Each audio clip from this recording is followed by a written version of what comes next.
Американскиот сенат и представничкиот дом го изгласаа новото продолжување на буџетот, а председателот Трамп го потпиша нарекувајќи го голема победа за републиканците по тридневната владина блокада.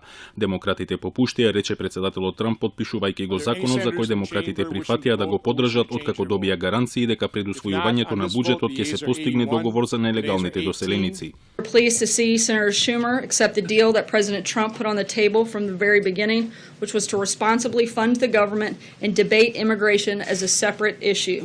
Но сенаторот Чак Шумер тврди дека председателот немал никаква улога во преговорите, обвинувајќи дека и по низата отстапки од демократите Трамп повеќе пати одбил да ги прифати нивните предлози.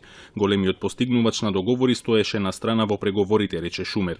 I put his signature campaign issue on the table in exchange for DACA, and still he turned away.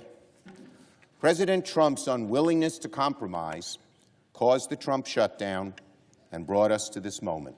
Ова е четврто продолжување на буџетот во САД. Републиканците и демократите во Сенатот и представничкиот дом имаат рок до 8 февруари до кога треба да постигнат договор за новиот буџет или за уште едно продолжување пред да стапи на сила уште една блокада.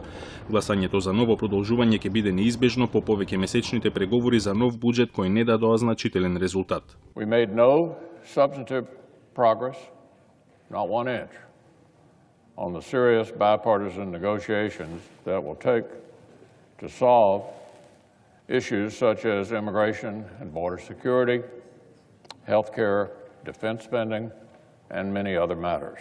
Повеќето демократи не се согласуваат со одлуката на лидерите да се подржи законот за продолжување на буџетот, нарекувајќи ги наивници прелажани од републиканците. Сите имиња кои се спомнуваат како можни председателски кандидати на демократите во 2020 година како Елизабет Ворен, Сори Букер и Берни Сандерс гласаа против.